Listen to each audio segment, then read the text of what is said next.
Message du 10 décembre 2001. Vassula dit: Ô Seigneur, relève-moi lorsque je suis tout effrayé d'être trompé. Montre-moi que je marche en ta présence, dans ta brillante lumière. Fais-moi entendre le bruissement des ailes de tes anges et la lyre des saints. Non, je ne veux pas être concerné par les grandes affaires ou merveilles ou emblèmes de ce monde. Toutes ces choses ne m'intéressent pas. Il suffit pour moi de te servir, mon Seigneur, servir dans ta maison et être admise à me promener dans tes cours, et inhaler le parfum de tes vêtements qui sont offerts à chaque âme. Observer tes mains et tes doigts goûtant de pure myrrhe lorsque tu t'apprêtes à oindre une âme, et le plaisir que tu prends à le faire. Ta bonté envers nous est infinie, et dans la grâce, tu nous élèves pour que nous voyions ta gloire. Le Seigneur répond: Ma Vassula, fie-toi à moi. Je suis plus qu'un veilleur sur ton âme. Porte mon Eucharistie dans ton cœur et parfume-moi en retour.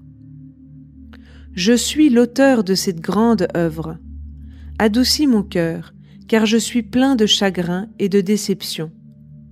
Évangélise, et parle, et dis les paroles que je t'ai données.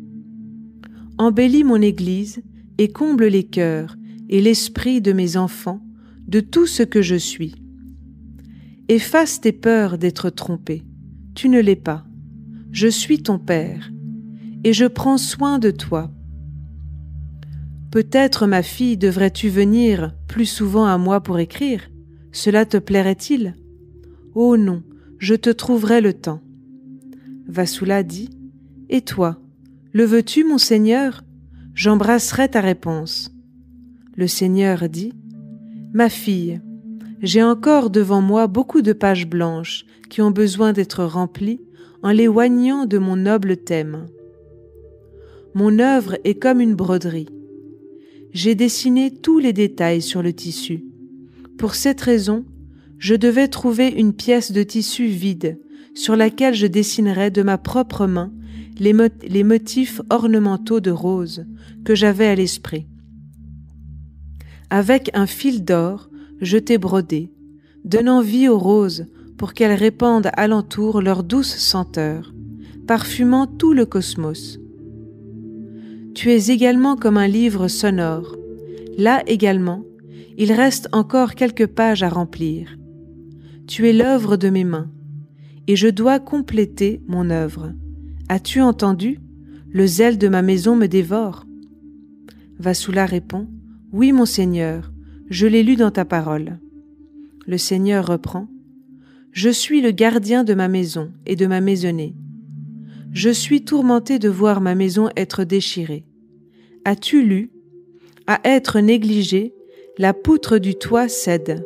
Faute de soin, il pleut dans la maison. Ma maison a été négligée. Chaque maison est payée par quelqu'un. J'ai acheté ma maison avec mon propre sang. Pourquoi nul n'a écouté ma supplication lorsque je priais le Père que vous soyez un? Aujourd'hui, si vous aviez répondu à mon appel en montrant de l'obéissance, vous partageriez une seule coupe autour d'un seul autel.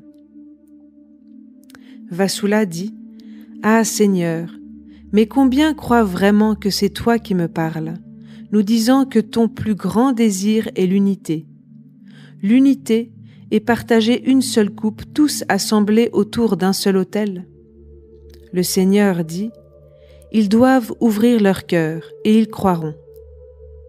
Vassula dit: Ô Christ, combien plus encore ton précieux corps doit-il être percé et transpercé et fragmenté avant que nous réalisions que nous pourrions avoir divisé ton corps en tant qu'outil du diviseur lui-même. Nous l'avons fait involontairement et par mégarde. Aide-nous à trouver et à préserver ce reste si sacré appelé ton Église. Aide-nous à le réunir à nouveau.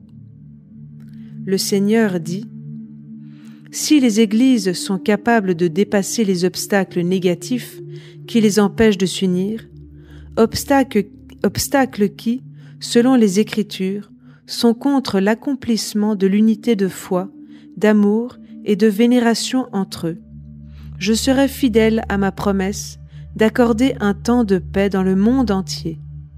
Cette paix attirera tous les êtres dans mon corps mystique, accomplissant mes paroles données à vous tous dans ma prière à Dieu le Père lorsque j'implorais. Puisse-t-il être un en nous, comme tu es en moi et je suis en toi, afin que le monde puisse croire que c'était toi qui m'avais envoyé. Cette supplication prononcée par mes lèvres divines fait toujours écho, chaque seconde du ciel. Mes paroles entonnées signifiaient que la création tout entière doit être affectée en une unité spirituelle et non une unité par un traité signé. Pour accomplir mes paroles, les églises doivent rechercher d'abord l'humilité et l'amour, grâces qui peuvent être obtenues par le Saint-Esprit et à travers un grand repentir. Ne soyez pas surpris par mes entreprises.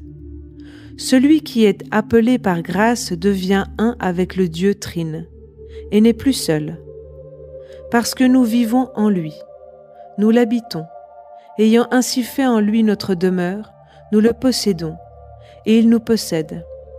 Et c'est ainsi que nous t'avons appelé, ma fille, pour notre louange et pour notre honneur, à nous servir, non pour 1 heure ou 2, mais plutôt pour que tu sois avec nous tout le long du jour sans une pause, et que tu sois constamment à la recherche du bien-être de mon Église.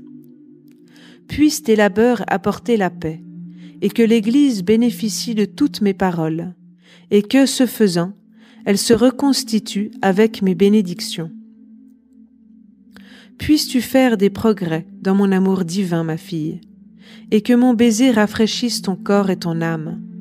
Ne sois plus perplexe ni troublé lorsque tes oppresseurs te persécutent. Sois comme un lys, libre de soucis. Que mon baiser paternel console ton cœur et apaise tes adversités et toutes les pensées perplexes qui ne viennent pas de moi. Reçois avec allégresse toutes mes paroles apaisantes et comprends combien je suis près de toi.